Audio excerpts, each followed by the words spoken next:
వరదలపై Telangana DGP TV9 తో మాట్లాడారు. ఇప్పటివరకు 1000 మందికి పైగా వరదల్లో చిక్కుకున్న వారిని కాపాడామన్నారు. డీఆర్ఎఫ్, ఎస్డీఆర్ఎఫ్, ఎన్డీఆర్ఎఫ్ టీములు వెళ్లలేని పరిస్థితుల్లో డ్రోన్లు ఉపయోగిస్తున్నామన్నారు. వాటి ద్వారా ఆహారం, నీరు అందిస్తున్నామన్నారు డీజీపీ. వరద పరిస్థితిని ఎప్పటికప్పుడు సమీక్షిస్తున్నామన్నారు. వరదలు, సహాయక చర్యలపై డీజీపీ ఇంకా ఏమన్నారో మా ప్రిన్సిపల్ కరెస్పాండెంట్ ప్రణీత అందిస్తారు. ప్రణీత, తెలంగాణ వ్యాప్తంగా ఎప్పుడూ లేనంతటువంటి రీతిలో వర్షపాతాలు కొన్ని జిల్లాల్లో నమోదవుతున్నాయి. దీంతో చాలామంది ప్రజలు తీవ్ర ఇబ్బందులు ఎదుర్కొంటున్నారు. తెలంగాణ పోలీస్ డిపార్ట్మెంట్ మొత్తం రివ్యూ నిర్వహించి అనేక డిపార్ట్మెంట్స్తో సమన్వయం చేస్తూ వాళ్ళందరినీ కూడా కాపాడే ప్రయత్నం చేస్తుంది. ఇప్పటివరకు ఎంతమందిని రెస్క్యూ చేశారు, ఎంతమంది ఈ వర్షాల బారినంగా చనిపోయారు, మనతో మాట్లాడేందుకు తెలంగాణ డీజీపీ జితేంద్ర గారు ఉన్నారు. సరే, ఇప్పటివరకు మొత్తం అన్ని డిపార్ట్మెంట్స్తో కోఆర్డినేట్ చేసి ఎంతమందిని రెస్క్యూ చేశారు?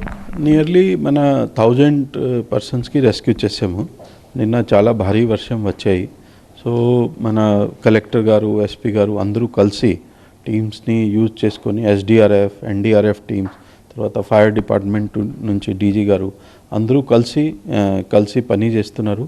నియర్లీ 1000 పర్సన్స్కి మన రిలీఫ్ అండ్ రెస్క్యూ చేశారు. సమ్ ప్లేసెస్ కొంతమంది లో లయింగ్ ఏరియాలో స్టక్ అప్ అయ్యారు, వారికి కూడా సేఫ్ లొకేషన్లో పంపించారు. సో 24/7 మన టీమ్స్ పని చేస్తున్నాయి.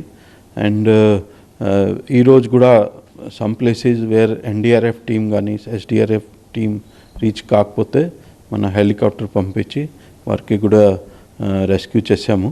So as far as possible మన స్టేట్ నుంచి సీఎం గారు కూడా రివ్యూ చేస్తున్నారు. చీఫ్ సెక్రటరీ, తర్వాత నేను, అందరూ, తర్వాత ఆనరబుల్ మినిస్టర్స్ కూడా రెగ్యులర్గా రివ్యూ చేస్తున్నారు. దాంతో మ్యాక్సిమం లాస్ ఆఫ్ లైఫ్ మనం అవాయిడ్ చేసాము. చిన్న చిన్న ప్లేసెస్లో ఇక్కడ మన వారికి మన ఇన్ఫర్మేషన్ రాకపోతే వారు సడన్గా వెళ్ళిపోయారు. కొంతవరకు నష్టం జరిగింది, బట్ మ్యాక్సిమం పర్సన్స్ మేము రెస్క్యూ చేసాము. ఏ డిస్ట్రిక్ట్స్లో మెయిన్ రెయిన్ ఎఫెక్ట్ ఉంది సార్? మెయిన్ కామారెడ్డి, తర్వాత మెదక్ అండ్ కొంతవరకు నిర్మల్ డిస్ట్రిక్ట్లో కూడా ఎఫెక్ట్ అయింది. ఇండియన్ నేవీ కానీ ఆర్మీ కానీ వాళ్ళ హెల్ప్ ఏమైనా తీసుకుంటున్నారా సార్ డిపార్ట్మెంట్ తరఫున? ఎయిర్ ఫోర్స్ హెలికాప్టర్కి వాడుకుంటున్నాము. సో అదర్ ప్లేసెస్లో మన రీసెంట్గా government took decision that the SDRF form చేయాలి. So already SDRF teams form చేసాము. వారికి ట్రైనింగ్ కూడా చాలా వరకు అయిపోయింది. చాలా వరకు వారు, తర్వాత fire department, the SDRF teams, NDR team చాలా హార్డ్ వర్క్ చేస్తున్నారు. మనకి చాలా ఎక్కువ స్ట్రెంగ్త్ ఉంది. తర్వాత స్పెషల్ పోలీస్, తర్వాత local police, law and order police, traffic police అందరూ కలిసి పని చేస్తున్నారు. సిమిలర్గా రెవెన్యూ డిపార్ట్మెంట్ కూడా కలిసి పని చేస్తే మన ఎంతవరకు చేసాము.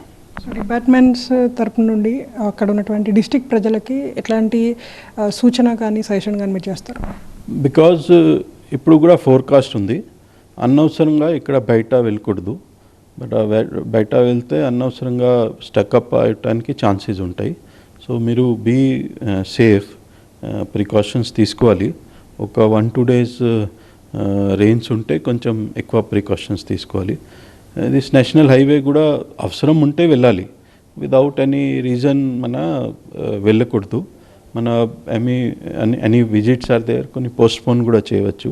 హైదరాబాద్లో ఉన్నటువంటి ICCC ద్వారా మొత్తం వాటన్నిటికీ సంబంధించినటువంటి కోఆర్డినేషన్ కూడా జరుగుతుంది. సో డిస్ట్రిక్ట్స్లో ఉన్నటువంటి సిచ్యువేషన్ గురించి ఎప్పటికప్పుడు మాకు సమాచారం అందుతూనే ఉంది. కొన్ని డ్రోన్స్ కూడా ఉపయోగించి ఎవరైనా సరే అక్కడ బయటికి రానటువంటి సిచ్యువేషన్లో ఉంటే వారిని హెలికాప్టర్ ద్వారా రెస్క్యూ చేసేందుకు కూడా ప్రయత్నిస్తున్నాము. ఇప్పటికే 1000 మందికి పైగా చిక్కుకున్నటువంటి వారిని రెస్క్యూ చేసామంటూ కూడా తెలంగాణ డీజీపీ జితేందర్ చెప్పినటువంటి వర్షం.